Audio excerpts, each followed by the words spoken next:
The irony of the Bechdel test.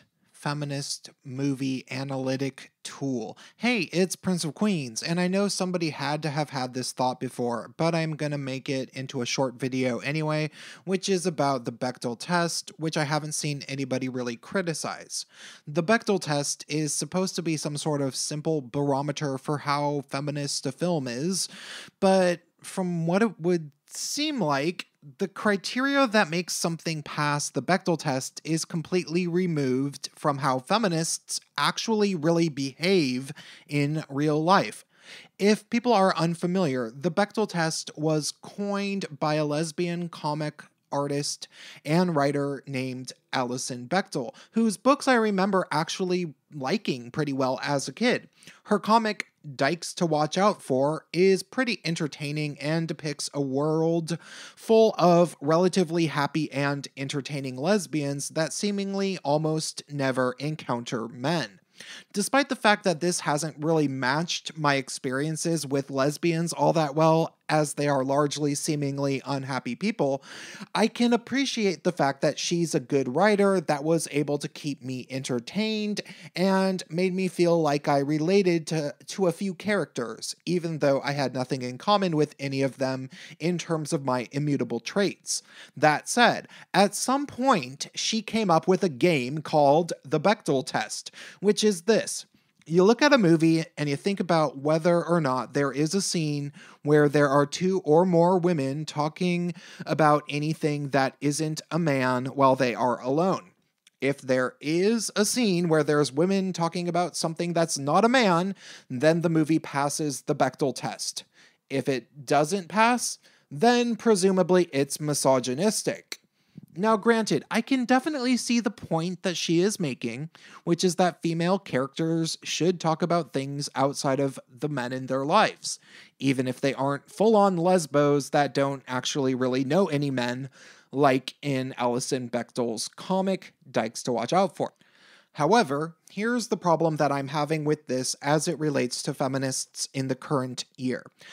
I know I'm not the only one that has observed that feminists basically just sit around all day complaining about men, talking about how society is negatively impacted by men, aka the patriarchy, and recapping abuse that they've suffered or supposedly suffered at the hands of men. That's all feminists ever really talk about. So if the Bechdel test is supposed to represent how feminist a movie is, that's kind of weird because feminists would never pass it. Wow, Prince, lots to unpack here. It would be really nice if women could just passively sit back and talk about what we want to talk about, without the slightest care in the world, like you boys do.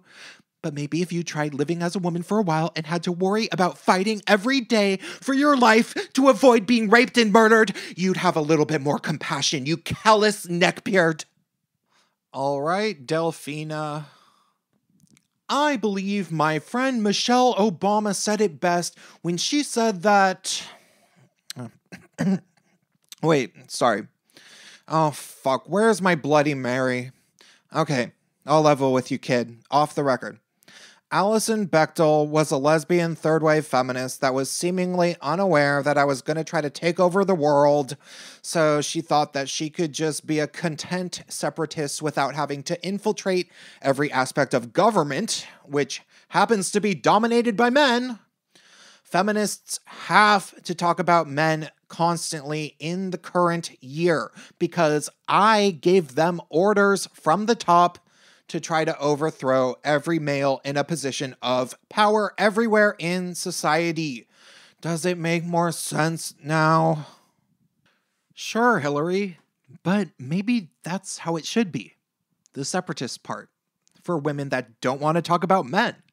You see, here's the thing. I have no problem with Alison Bechdel, at least from what I remember of her work. And I actually really liked her book Fun Home, which was extremely well reviewed and won awards and stuff.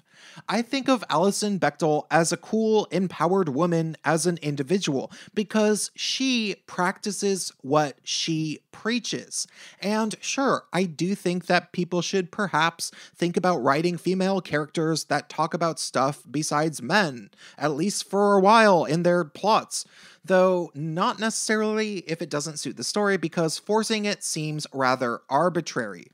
Characters should talk about what they want to talk about.